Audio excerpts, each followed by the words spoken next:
오늘 본문에 등장하는 예레미야, 지금 시위대 뜰에 갇혀 있습니다. 그리고 시위대 뜰에 갇힌 죄인의 신분으로 하나님 앞에 기도했었습니다. 사실 기도라기보다는 하나님의 심판으로 인해서 멸망할 수밖에 없는 자신의 동족, 그리고 자신의 나라, 사랑하는 나라 이 유다를 향한 탄식이자 하나님 앞에서의 아픔을 토로하는 시간이었습니다. 그리고 그 기도에 하나님께서 신실하게 응답하시는 하나님의 기도 응답의 내용들을 우리는 살펴보고 있습니다. 예레미야가 기도하고 있었던 시점은 시드기야 왕 제10년, 분열 왕국 이후에 남쪽 유다 왕국이 그나마 이 북쪽 이스라엘보다 더 길게 생존하고 있었지만 시드기야 왕 마지막으로 나라가 망하게 됩니다. 시드기야 왕 제11년에 망하게 되는데 예레미야가 기도하는 때는 시드기야 왕 제10년이었습니다. 망하기 직전이었다는 말입니다. 그러했기에 이 예레미야의 기도 그리고 하나님의 이 응답은 더 우리에게 절실하게 다가오는 것 같습니다. 좀 말씀을 드립니다만 그 예레미야서 하면서 제가 제일 많이 듣는 이야기 중에 목사님 왕들 이름이 너무 복잡해서 도대체 어려워서 들을 수가 없습니다 이러시는 분들 이야기를 많이 듣습니다. 저도 어렵습니다. 시드기야 뭐 이런 이야기가 저도 어려워서 토요일 밤이 되면 그 이름 외운다고 저도 1시간 소비합니다. 근데 성경을 읽으실 때 말씀을 통해서 하나님의 뜻을 더 밝게 알려면 그런 것들 아주 기본적인 것이지만 좀 이해를 하고 있으면 훨씬 쉽고 더 깊이 있게 자세히 이해하게 됩니다. 어려우시더라도 대신에 매주 계속 반복해 드리지 않습니까? 또 들으시고 잊어버리시면 아이고 어렵다가 아니고 다음 주에 가서 또 듣지 뭐 그렇게 생각하시고 들어주시면 좋겠습니다. 자, 하여튼 시드기야 왕 11년에 나라가 망하는데 시드기야 왕 10년에 죄인의 신분으로 예레미야가 이 나라의 운명을 두고서 하나님 이 나라가 망하는데 어떡합니까? 기도합니다. 하나님께서 응답을 하십니다. 걱정하지 마라. 망하긴 망하지만 망하는 게 끝이 아니라 심판이 끝이 아니라 심판을 통해서 너희들을 새롭게 하고 구원하고 회복할 것이다. 하나님 그런 메시지를 말씀하십니다. 부모가 자녀에게 매를 드는 건 죽으라고 말 그대로 때리기 위해서 매를 드시는 것 아니죠? 잘 내라고 올바로 세우고자 하시는 것 아닙니까? 하나님이 당신의 백성들 버리지 않으십니다.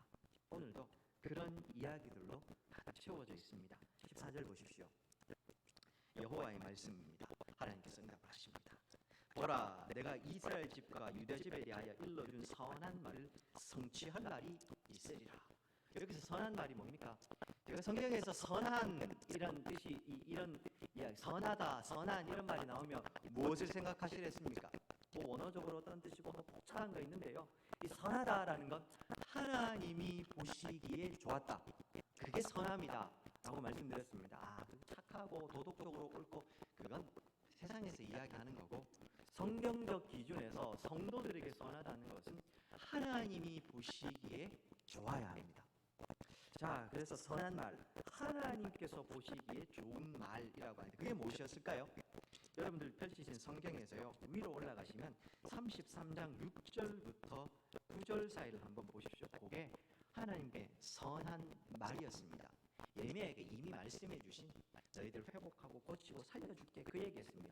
읽어드리겠습니다. 33장 6절부터 그러나 보라 내가 이 성읍을 치료하며 고쳐 낫게 하고 평안과 진실이 풍성함을 그들에게 나타낼 것이며 내가 유다의 포로와 이스라엘의 포로를 돌아오게 하여 그들을 처음과 같이 세울 것이며 내가 그들을 내게 범한 그 모든 죄악에서 정하게 하며 그들이 내게 범하여 행한 모든 죄악을 사할 것이라. 이 성읍이 세계 열방 앞에서 나의 기쁜 이름이 될 것이며 찬송과 영광이 될 것이요 그들은 내가 이 백성에게 베푼 모든 복을 들을 것이요 내가 이 성읍에 베푼 모든 복과 모든 평안으로 말미암아 두려워하며 떨게 될 것이다. 이방 백성들이 그 하나님의 백성들이 회복된 모습을 보고 심지어 두려워하고 떨게 될 거다. 그런 이야기. 이 이야기가요 오늘 우리의 이야기로 받으시면 이게 얼마나 가슴 뛰는 이야기입니까? 하나님 그 이야기를 하셨습니다. 그 선한 말을 14절 보시면은 내가 성취할 날이 이르리라. 아직 이 날은 이르지 않았습니다. 예레미야가 기도하는 때를 기점으로 하면 예레미야의 기도 이후에 1년 후에 나라가 망하고 그리고 바벨론 포로 생활이 시작이 되죠. 바벨론 포로기 70년 끝난 다음에 하나님이 바벨론 포로에서 돌아오게 하시는 것, 그때를 이야기를 하십니다. 15절부터 18절 사이에는요, 그 선한 말이 성취되었을 때 어떤 일이 일어날지를 보다 구체적으로 이야기합니다. 15절, 그날 그때에 그렇게 선한 말이 성취될 때 내가 다윗에게서 한 공의로운 가지가 나게 하리니 그가 이 땅에서 정의와 공의를 실행할 것이고 그날에 유다가 구원을 받겠고 예루살렘이 안전히 살 것이며 이 성은 여호와는 우리의 의라는 이름을 얻게 됩니다. 별명을 얻게 될 거란 말이죠. 여호와께서 이와 같이 또 말씀하십니다. 이스라엘 집에 왕 위에 앉을 사람이 다윗에게 영원히 끊어지지 아니할 것이며 내 앞에서 번제를 드리며 소제를 살리며 다른 제사를 항상 드릴 레위 사람 제사장들도 끊어지지 아니하리라. 지난 주일 설교를 좀 상기해 주십시오. 이스라엘 백성들의 민족적 자존심이자 그들의 근간이 되는 것 두 가지가 있다고 했습니다. 뭐라고 했습니까? 첫 번째가 성전, 두 번째가 다윗 왕조, 그렇게 말씀을 드렸습니다. 성전을 보면서 하나님이 임재하시는 모습을 보면서 그들은 자신들이 하나님의 선택받은 민족임을 늘 기억했을 겁니다. 그들 눈앞에 왕, 다윗 왕은 단순히 인간의 왕이 아니라 하나님이 세우신 하나님 통치의 대리자로 서 있는 사람이었기 때문에 그 왕을 보면서 하나님이 우리에게 세워주신 다윗 혈통의 왕들, 하나님이 우리를 통해서 우리를 다스리심을 눈으로 확인할 수 있게 하나님이 해주셨던 겁니다. 그 두 가지가 예레미야서에 보면 하나님의 심판으로 한날 한시에 다 사라져 버립니다. 바벨론의 왕 느부갓네살이 쳐들어와서 성전은 무너지고 시드기야 왕은 붙잡혀가서 그 시드기야 왕이 느부갓네살 왕 앞에서 무릎 꿇고 자신의 눈앞에서 자신의 아들 왕자들과 신하들이 죽는 모습을 봅니다. 시드기야 왕은 두 눈이 뽑혀서 바벨론으로 끌려가게 된다. 그런 말씀을 드렸습니다. 그랬는데 오늘 본문 다시 보십시오. 그렇게 나라가 망한 이후에 하나님이 다시 회복하시면 어떤 일이 일어납니까? 17절 보십시오. 이스라엘 집에 왕 위에 앉을 사람이 다윗에게서 영원히 끊어지지 않습니다. 새로운 왕들 16절에도 15절에도 나오죠. 다윗에게서 한 공의로운 가지가 나옵니다. 15절에 나오는 한 가지가 뭡니까?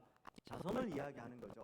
다윗의 가문에서 새로운 하나님이 자손을 나오게 하시고 왕으로 세우시고 그를 영원히 끊어지지 않게 하실 것이다. 18절 보십시오.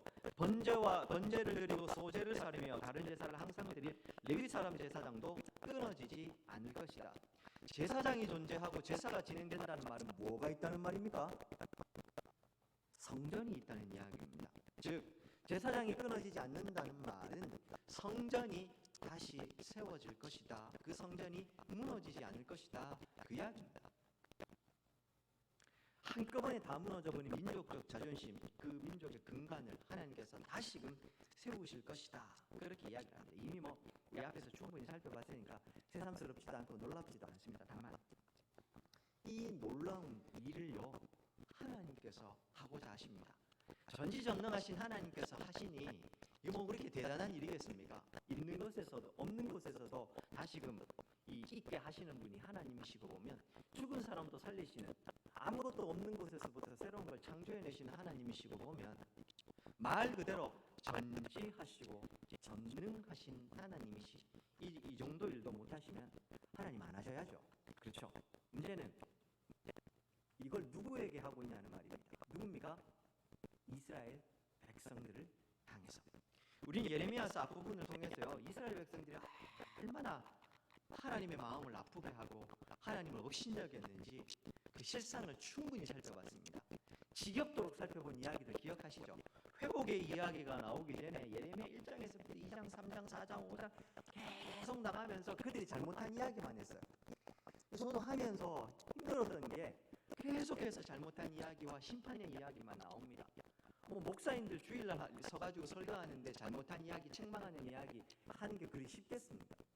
그만큼 이스라엘 백성들, 정확하게는 남유다 백성들은 하나님 앞에 타락했습니다. 어느 정도였습니까? 그들이 거룩하다고 얘기하는 성전 안 은밀한 공간에 이방 신상을 만들어 놓고 종교 지도자들이 섬겼습니다.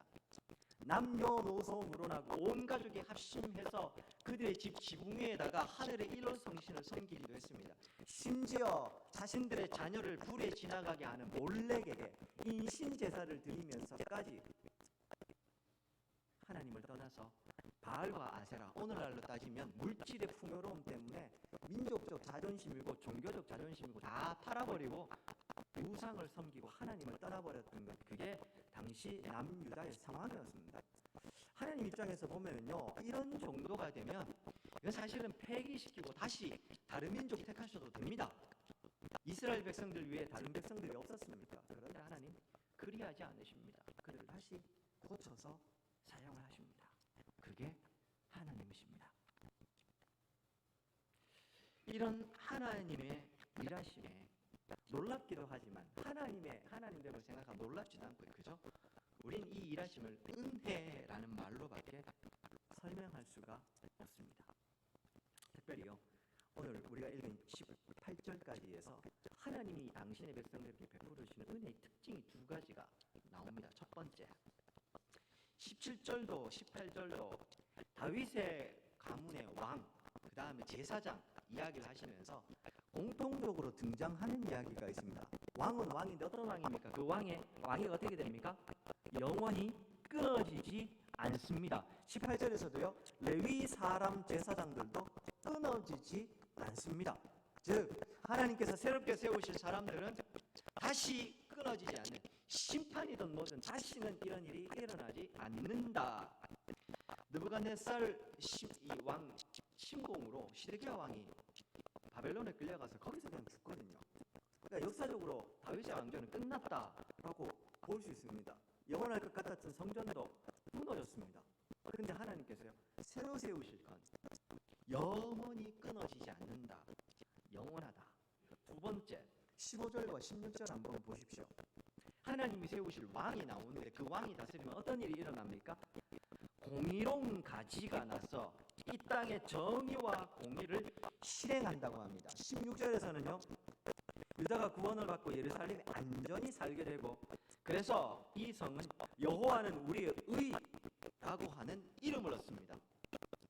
사람들이 지나가면서요, 예루살렘 성을 향해서 여호와는 그들의 의, 백성들, 거기에 사는 백성들은 하나님은 우리의 의가 되신다, 이 말입니다. 이스라엘 역사상 선한 왕들이 가끔 있었습니다. 다윗을 위시해서 그 이후에 우리가 알고 있는 대로 그 히스기야 왕이라든지 여러 왕들, 혹은 우리 예레미야서 직접적으로 연관이 있는 요시야 왕 같은 경우 선한 왕들이었습니다. 그러나 그들의 개혁은 불완전했고 그들의 개혁으로 완전히 정의로운 사회가 도래하지 않았습니다. 그런데요, 하나님이 새롭게 세우실 왕이 일어나면 그 왕을 통해서 정의와 공의가 세워집니다. 제가 말씀드렸죠. 정의와 공의는 두 가지 의미가 있는데, 성경에서 나오는 정의와 공의는 하나님의 뜻이 온전히 실현된 상태가 정의와 공의라고 했습니다. 정의와 공의를 굳이 좀 나누어 보자면 하나님의 정의가 온전히 이루어진 상태를 표현하는 것과 그것이 실제 상황에서 법정에서 이루어지는 법정적 정의와의 차이, 이 정도로 보시면 되는데 똑같은 걸로 보시면 된다, 그런 말씀을 드렸습니다. 즉 하나님의 뜻이 그냥 일반적으로도 다 느껴지고 실제 백성들의 삶 가운데서 구석구석 재판정의 판정으로 그들에게 정의와 공의가 이루어져 있는 상태, 그런 정의와 공의가 그들 가운데 세워질 것이다, 그렇게 이야기를 합니다. 그래서요, 예루살렘 성의 별명이 여호와는 하나님의 의, 하나님이야말로 진짜 의로우신 분이구나, 의 그 자체이시다. 왜? 이 성의 모습을 보고 있으니까, 하나님을 섬기는 이 백성들의 모습을 보니까 하나님이야말로 의로우신 분이다. 모든 사람이 그런 이야기를 하게 될 것이다, 그렇게 이야기합니다. 회복된 이 이스라엘의 모습을 그리고 있는 겁니다. 부럽지 않으십니까? 이 일은 역사적으로 바벨론 포로 기환과 스룹바벨 성전 건축을 통해서 역사적으로 부분적으로 성취가 됩니다. 그러나 궁극적인 성취는 아직 오지 않습니다. 잘 아시는 대로 이 본문은 메시아 본문입니다. 예수 그리스도를 통해서 장차 도래하게 될 하나님의 나라에 대한 본문이라는 말입니다. 즉 우리가 오매불망 마치 기다리고 있는 하나님의 나라, 저 천국이 임할 때 이 말씀이 그대로 성취되는 이야기입니다. 그러니 우리에게는 또 멀리 또 생각이 되십니까? 그렇지 않습니다. 예수 그리스도를 통해서 성취되었다, 이 말은 두 가지 의미가 있다고 제가 늘 말씀을 드렸습니다. 자막입니다. 마태복음 1장 1절에 보시면요, 아브라함과 다윗의 자손 예수 그리스도의 족보라. 예수님이 누구예요? 다윗의 자손이네요. 로마서 1장 2절과 3절, 이 복음은 하나님이 선지자들을 통하여 그의 아들에 관하여 성경에 미리 약속하신 것, 그의 아들에 관하여 말하면 육신으로는 다윗의 혈통으로 나셨고 라고 하면서 예수님이 다윗의 혈통인 것 성경이 이야기해주고 있습니다. 히브리서 4장 14절과 15절, 그러므로 우리에게 큰 대제사장이 계시니 승천하시니 곧 하나님의 아들 예수시라. 우리가 믿는 도리를 굳게 잡을지니라. 우리에게 있는 대제사장은 우리의 연약함을 동정하지 못하실 리가 아니요 모든 일과 똑같이 시험 받으시니 라고 성경은 이야기합니다. 히브리서 9장 11절과 12절에 그리스도께서 장래 좋은 일의 대제사장으로 오사 라고도 이야기를 합니다. 무슨 말입니까? 예수님은 다윗의 혈통으로 오신, 오늘 본문에 있는 다윗의 가지에서 난 왕이십니다. 동시에 대제사장이라고 이야기를 하죠. 예수님은 또한 오늘 본문의 18절에 나오는 영원한 대제사장이 되십니다.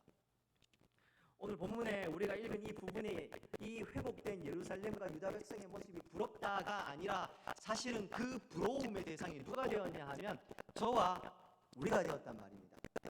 예수님을 통해서 이 본문에 나오는 이 축복된 복된 상태가 오늘 우리가 받게 된 상태다, 그 말입니다. 한국 교회에요, 가장 많은 이야기, 요즘 뉴스에 보니까 키워드로 풀어본 이야기 이러면서 가장 많이 미디어나 이런 데 언급되는 이야기, 빅데이터라고 하죠. 쭉 나옵니다. 요즘은 대선 이런 이야기들이 많은데요. 그런 것처럼 한국 교회에서 제일 많이 이야기되는 건 뭘까? 이렇게 쭉 키워드를 뽑아보면 아마 그 중에 하나가 축복일 겁니다. 축복. 복 받으라 이거죠. 그리고 사실 그 복에 대한 이야기를 하면 아멘이 제일 많이 나오는 거 사실 아닙니까? 우리 교회는 아멘 소리가 그렇게 크진 않습니다. 마음 속으로 다 그냥 아멘 하실 겁니다. 그것만큼 좋은 이야기도 없을 겁니다. 그리고 축복 기도를 하면 더 많이 아멘 하시는 것도 사실입니다. 틀렸다는 말이 아닙니다. 축복도 성경에 분명히 있는 말이고 그것도 성경이 이야기하는 진리입니다. 그러나 그것이 성경이 이야기하는 궁극적 교훈이 아니라는 사실을 잊어버리면 안 됩니다. 사랑하는 여러분, 우리는 사실은 이미 하나님 앞에 축복을 받은 복된 존재들입니다. 오늘 새벽에도 잠시 말씀을 드렸습니다만 예수 그리스도를 통해서 우리가 이 땅에 이미 복된 자녀들이 되었지 않습니까? 저 천국을 유업으로 받았지 않습니까? 하나님의 자녀가 되고 천국을 유업으로 받고 이 땅을 살아가는 동안에 하나님이 당신의 백성을 마치 광야에서 만나와 메추라기로 먹이시고 구름 기둥과 불 기둥으로 인도하시고 물이 필요하면 바위를 터쳐 물을 주시고 적군이 쳐들어오면 그들을 보호하시고 이 전쟁에서 이기게 하시고 그 일들이 오늘 우리에게 일어나고 있는 일들이라고. 목사님, 저는 그런 거 잘 모르겠는데요 라고 하실 수도 있습니다. 다시 말씀드리겠습니다. 자꾸 강조하고 또 반복하는 이유는 잊어버리지 마시라고 또 한 번 말씀을 드리겠습니다. 하나님 나라의 이야기를 하면 하나님 나라는 오늘 이 땅에서도 경험할 수 있고 죽어서 천국에서도 궁극적으로 경험한다, 이런 이야기를 제가 계속해서 드립니다. 우린 자꾸 천국 죽어서 가야 되는 곳으로 생각합니다. 천국이 꼴 하나님 나라 같은 말입니다. 하나님 나라를 어떻게 이 땅에서 경험할 수 있습니까? 목사님, 죽어서 가는 천국이 가장 좋지 않습니까? 그래서 이야기를 하실 수도 있습니다. 그런데 잘 들으십시오. 천국이 되는 핵심이 뭡니까? 가장 핵심에 있는 이 천국이 될 수 있는 제1원인이 뭡니까? 하나님이 거기를 다스리시지 않습니까? 사단의 권세가 더 이상 없고 하나님은 온전히 통치하시고 있기 때문에 천국이 천국 되는 거 아닙니까? 그래서 거기는 더 이상 질병도 고통도 눈물도 슬픔도 없고 모든 사람들이 완벽한 균형 가운데서 살지 않습니까? 그렇지 않습니까? 그럼 이 땅으로 옮겨와서 이 땅에서 하나님 나라를 경험한다는 건 뭘까? 내 안에 하나님 계십니까? 안 계십니까? 계시죠? 내 안에만 계십니까? 어디에도 다 계십니다. 현재성이라고 합니다. 성령 하나님께서 내 안에 내주하십니다. 집 짓고 살고 계십니다. 다만 성령이 나를 온전히 지배하는 상태가 아니기 때문에 바깥의 것들에 자꾸 영향을 받는 것이죠. 우리 성령 충만함이라고 할 때는 성령 충만함은 우리가 막 기도하다가 혼수 상태 속으로 들어가는 게 아니고 성령께서 내 생각과 의지와 이 모든 것을 넘치도록 통제하고 계실 때, 그래서 내 머릿속에 온전히 하나님에 대한 생각으로 채워질 때 그때 충만하다 이런 표현을 쓰는 겁니다. 근데 우리는 이 땅에 사는 동안은 이 육신의 이 한계를 벗어나기가 힘들어서 충만해지는 게 순간적으로, 부분적으로, 제한적으로만 경험할 수 있는 겁니다. 그러나 그 순간 제한적으로 우리가 성령의 충만함을 받고 하나님의 온전한 통치를 경험할 수 있습니다. 그 하나님의 온전한 통치가 내가 살아가는 순간 임할 때 그 자리가 하나님의 나라가 되는 겁니다. 그런 의미에서 이 땅에서도 하나님의 나라를 누리는 거고 죽어서도 하나님의 나라를 누리는 겁니다. 죽어서만 누리는 게 아니고 여기서도 누리는 겁니다. 다시 말씀드리지만 천국은 우리가 유령처럼 떠돌아다니면서 살고 있는 곳이 아닙니다. 이 땅에서 우리가 살아가는 것처럼 천국에도 실제하는 삶이 있습니다. 그 삶이 구체적으로 뭔지는 모릅니다. 성경이 침묵하니까요. 성경이 더 이상 말하지 않으면 우리도 우리의 질문을 멈추고 다시 경건함으로 돌아가는 게 맞습니다. 그건 그냥 기대함으로 남겨놓자고요. 모르면 어떻습니까? 오늘 저녁에 아버지가 어머니가 맛있는 거 사간다. 근데 그게 뭔지를 몰라요. 근데 그게 궁금해 죽겠습니까? 꼭 알아야 됩니까? 모르면 어떻습니까? 뭔지는 몰라도 오늘 맛있는 거 사갈게. 그러면 기대할 수 있지 않습니까? 천국의 삶이 어떤 건지 몰라도 기대하자고요. 하나님은 우리에게 좋은 거 주시지 않겠습니까? 다만 이 땅에서 하나님을 우리가 부분적으로 순간적으로 누려보니까 너무 좋거든요. 천국의 삶이 기대되는 겁니다. 다시 본문으로 돌아옵니다. 오늘 우리가 읽은 이 위대한 회복의 일이요, 선지자 예레미야에게 미래의 일이었지만 우리에게는 오늘 현재의 일입니다. 예수 그리스도의 보혈의 공로로 구원받아 이 자리에 앉아있는 하나님의 백성 성도라면 누구나 다 누리고 있고 누려야 하는 복이라는 말입니다. 그래서 우리가 그 수혜자들이 되는 겁니다. 여호와가 우리의 의가 되고 있는지 그래서 좀 물어보고 싶습니다. 우리가 이 하나님의 축복을 누려야 된다면, 그래서 그 모습을 사람들이 보면서 와, 예루살렘 성을 보니까 하나님이야말로 의가 되시는구나, 여호와가 그들의 의다, 백성들은 여호와는 우리의 의다, 이렇게 이야기합니다. 그게 얼마나 충만하고 얼마나 그게 대단했든지 별명처럼 붙어요.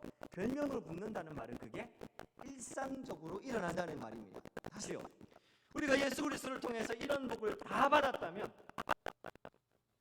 오늘 우리 군위 장로교회는 군위 지역 가운데 이 군위 지역에 있는 사람들이 우리 교회를 보면서 와, 내가 예수님은 모르고 하나님은 모르지만 군위 장로교회를 보니까 하나님이 진짜 의로우신 분이구나.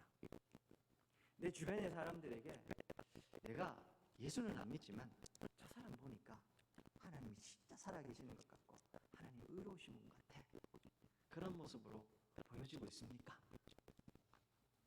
제가 삶을 강조하는 이유가 그겁니다. 우리가 삶으로 하나님의 나라를 살아내고 주의 말씀을 한 구절이라도 깨달은 대로 살아야 되는 이유가 그런 것입니다. 물론 그런 상태는 예수님이 이 땅에 책임지러 오실 때 완전히 궁극적으로 성취가 될 겁니다. 그러나 그렇다고 해서 이 땅에서 우리가 지금 못 누린다는 건 안 됩니다. 다시 말씀드리지만 아까 말씀드린 하나님 나라의 개념에서요, 그런 의미로 보면 참으로 구원받은 성도는 참으로 이 땅에서도 비록 부분적으로 제한적이지만 하나님 나라를 경험해야 됩니다. 그 말은 뭐냐면 이 땅에서 내가 하나님 나라를 못 누리고 경험하지 못하면 죽어서도 하나님 나라를 경험하고 누리지 못할 가능성이 많다는 이야기입니다. 가을입니다. 저는 이 가을에요, 우리가 이 천국의 가치를 좀 제대로 알고 깨닫고 경험하고 누리기를 소망합니다. 하늘을 보면서 이 가을 하늘 얼마나 좋습니까? 이 가을에 추수 땀 흘리고 힘들지만 또 그 추수의 이 기쁨 받아들면 얼마나 좋습니까? 이걸로 뭘 살까? 이런 거 생각하지 말고요. 하늘을 보면서 와, 어디 놀러 갈까? 이 가을 하늘이 이렇게 아름다운 하나님의 나라 천국은 얼마나 아름다운가. 이 추수가 이렇게 풍성하다면 궁극적인 추수의 세상이 천국은 얼마나 풍성하고 놀라울까. 좀 기대하는 우리들이 되면 좋겠습니다. 이어지는 19절부터 22절 또 그 다음 23절부터 26절 다 같은 이야기들로 이어지고 있습니다. 19절 보십시오. 여호와의 말씀이 또 임하고 있습니다. 20절 하나님 말씀하십니다. 너희가 능히 낮에 대한 나의 언약과 밤에 대한 나의 언약을 깨뜨려 주야로 그때를 읽게 하실 때 무슨 말일까요? 하나님이 밤낮을 정하셨지 않습니까? 해가 뜨고 달이 뜨고 하지 않습니까? 천지가 운행되는 하나님이 정하신 법칙입니다. 그걸 깨뜨릴 수 있습니까? 하나님 이외에 깨뜨릴 수 있는 사람 없습니다. 그럴 수 있을진데 21절 내 종 다윗에게 세운 나의 언약도 깨뜨려 그에게 그 자리에 앉아 다스릴 아들이 없게 할 수 있겠으며, 즉 하나님께서 천지를 주관하시는 이 주장하신다고 하는데요, 이 법칙이 깨어지지 않는 다음에는 다윗의 이 가지에서 한 영원한 왕이 나오게 하겠다는 내 언약도 안 깨뜨린다, 못 깨뜨린다, 그 이야기를 하고 있습니다. 이어서 내가 나를 섬기는 레위인 제사장에서 세운 언약도 파할 수 있으리라. 없다는 이야기입니다. 하나님이 세우신 이 언약은 불가능하다, 그 이야기를 합니다. 22절 보십시오. 하늘의 만상은 셀 수 없으며 바다의 머리는 측량할 수 없나니 내가 그와 같이 내 종 다윗의 자손과 나를 섬기는 레위인을 번성하게 하리라. 이 22절의 이야기를요, 우리에게는 그렇구나 하고 넘어가지만 민족적 자존심, 성전, 다윗 왕조라고 생각했던 유대인들에게 이 이야기는 가슴 뛰는 이야기였습니다. 나라가 망한 이후에 포로 가운데 있었던 사람들은요, 이 이야기를 읽으면서 울었을 겁니다. 그래서 스룹바벨 성전이 지어질 때 보면은요, 사람들이 성전의 그 모습을 보면서, 사실 솔로몬 성전과 비교했을 때는 말이 안 될 만큼 초라했거든요. 하지만 그 모습을 보면서 울었던 겁니다. 근데 오늘 그 감격스러운 은혜를 우리가 받았지 않습니까? 예수 그리스도를 통해서 구원을 경험했지 않습니까? 묻고 싶습니다. 그 구원의 은혜 우리가 누리고 또 경험하고 있습니까? 23절부터 26절도 마찬가지입니다. 또 하나님의 말씀이 나옵니다. 24절 이 백성이 말하기를 여호와께서 자기가 택하신 그들 중에서 두 가게를 버리셨다 하는 것을 네가 생각하지 않냐. 이 두 가게는요, 남유다와 북이스라엘을 생각하시면 됩니다. 그들을 버리셨다고 사람들이 이야기를 합니다. 그래서 그들이, 이방 백성들이 내 백성을 멸시하며 자기들 앞에서 나라로 인정하지 않으니 이제 이스라엘은 가능성이 없다는 말, 완전히 망했고 바벨론에 끌려갔고 이제 끝, 절망. 그러나 25절 보십시오. 여호와께서 말씀하십니다. 내가 주야와 맺은 언약이 없다든지 천지의 법칙을 내가 정하지 아니하였다면 26절 야곱과 내 종 다윗의 자손을 버리고 다시는 다윗 자손 중에 아브라함과 이삭과 야곱의 자손을 다스릴 자를 택하지 아니하리라. 그 법칙이 깨어진다면 내가 그들을 버릴 거라는 거니까요. 그럴 일 없다 이 말이에요. 하나님께서 계속해서 해주고 계시는 겁니다. 그런 이스라엘 백성들의 약속을 하나님이 주시는 겁니다. 사랑하는 여러분, 다시 이스라엘 백성들에게 이 나라가 망한 일은 있을 수가 없었거든요. 히스기야 왕 때 북쪽 아수르가 쳐들어왔을 때도 하나님은 극적으로 지키셨어요. 우리는 망할 수가 없고 성전이 있는 한, 우리가 예배를 드리는 한 하나님 절대로 우리는 망하게 내버려 두시지 않는다. 이게 믿음이었거든요. 근데 그 성전이 무너지는 걸 그들의 눈으로 봅니다. 자신들의 왕 다윗의 자손이었던 시드기야 왕이 끌려가는 모습을 눈으로 본 겁니다. 그리고 자신들도 포로로 끌려갔습니다. 이방 땅에서 제사를 드릴 성전도 없습니다. 안식일을 지킬 수 있는 생활 형편도 안 됩니다. 얼마나 절망스러웠겠습니까? 7년이 아니고 70년입니다. 70년이면 3대입니다. 내 아들의 아들까지 그런 일들이 유전되고 있었습니다. 그 상황을 보면서 그들이 누렸을 절망이 얼마나 깊었겠습니까? 그들의 절망을 아셨기 때문에 하나님께서 이렇게 회복에 대한 이야기를 또 하고 또 하고 또 하시는 겁니다. 하늘에 해가 뜨고 달이 뜨고 이 법칙이 깨어지지 않는 한은 내가 너희들과 맺은 이 회복과 구원의 약속은 절대로 깨어지지 않는다. 그 이야기를 하나님이 주고 계시는 겁니다. 끝까지 붙잡으라는 겁니다. 그래서 말씀을 드리죠. 절망의 순간이 오고 내 인생이 어려워지는 순간이 오면 하나님의 옷자락 붙잡으셔야 됩니다. 혈루증 앓던 여인처럼 예수님의 옷자락이라도 붙잡고 계셔야 된다고요. 성도가 어려움이 오고 고난이 오면 제일 먼저 하는 게 뭔지 아십니까? 교회를 떠납니다. 목사님, 제가 기도가 안 돼요. 그런 이야기를 제일 먼저 듣습니다. 어려운 순간 제일 먼저 해야 될 게 하나님의 옷자락 붙잡는 건데, 목사님, 저는 기도가 안 돼요. 그런 이야기부터 합니다. 기가 막힙니다. 그러면서 어떻게 해야 되나 싶습니다. 아, 고난이 왔구나. 기도해야 될 때구나. 그건 고난 아닙니다. 아시지 않습니까? 고난 오면 말문이 막힙니다. 아무 생각이 없어집니다. 머릿속이 깨집니다. 기억하십시오. 그때요, 숨만 쉬어도 좋으니 예수님의 옷자락 붙잡으십시오. 우리가 주님의 옷자락 붙잡고 있는 한 이 언약은 절대로 깨어지지 않은 것입니다. 자막입니다. 고린도후서 5장입니다. 1절부터 5절. 만일 땅에 있는 우리의 장막집이 무너지면 하나님께서 지으신 집 곧 손으로 지은 것이 아니요 하늘에 있는 영원한 집이 우리에게 있는 줄 아느니라. 참으로 우리가 여기에서 탄식하며 하늘로부터 오는 우리 처소로 덧입기를 간절히 사모하느라 이렇게 입음은 우리가 벗은 자들로 발견되지 않으려 함이라. 5절로 바로 넘어갑니다. 곧 이것을 우리에게 이루게 하시고 보증으로 성령을 우리에게 주시는 하나님이시니라. 성령이 우리에게 계십니다. 이 땅의 삶이 힘들고 어려워도 천국을 소망하는 우리 성도님들 되시면 좋겠습니다. 히브리서 6장 17절. 하나님은 약속을 기업으로 받은 자들에게 그 뜻이 변하지 아니함을 충분히 나타내시려고 그 일을 맹세로 보증하셨나니. 하나님이 뭐가 답답해서 맹세로 보증까지 하시겠습니까? 우리가 뭐가 예뻐서요? 사랑하시니까요. 그것밖에 없습니다. 말씀을 맺겠습니다. 사랑하는 여러분, 오늘 여호와 우리의 의라고 하는 부분을 살펴봤습니다. 하나님의 구원이 임하면 예루살렘성은 그렇게 바뀔 거라고 합니다. 우리는 이미 예수 그리스도를 통해서 그 구원을 받은 사람들, 그 회복을 경험한 사람들이라 했습니다. 우리가 그런 의가 되고 있습니까? 그걸 보여주고 있는지 묻고 싶습니다. 자막입니다. 로마서 8장 16절과 17절. 성령이 친히 우리 영으로 더불어 우리가 하나님의 자녀된 것을 증거하시나니 자녀임은 또한 후사, 하나님의 후사, 그리스도와 함께한 후사, 우리가 그와 함께 영광을 받기 위하여 고난도 함께 받아야 될 것이니라. 로마서 12장 1절과 2절. 그러므로 형제들아, 내가 하나님의 모든 자비하심으로 너희를 권하노니 너희 몸을 하나님이 기뻐하신 거룩한 산제사로 드리라. 이는 너희의 드릴 영적 예배. 그러니 너희는 이 세대를 본받지 말고 오직 마음을 새롭게 함으로 변화를 받아 하나님의 선하시고 기뻐하시고 온전하신 뜻이 무엇인지 분별하도록 하라. 이 시대 가운데 거룩한 산제사로 우리 삶을 들여서 하나님 앞에 사람들이 우리의 삶을 보면서, 우리 교회를 보면서 여호와 거룩한 의다, 이렇게 우리 교회가 이름이, 별명이 지어지면 참 좋겠습니다.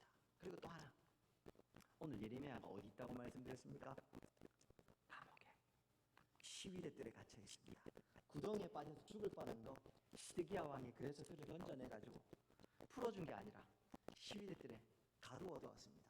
그의 목숨을 살려주기 위함도 있고요, 동시에 나가서 쓸데없는 소리 하지 말라고.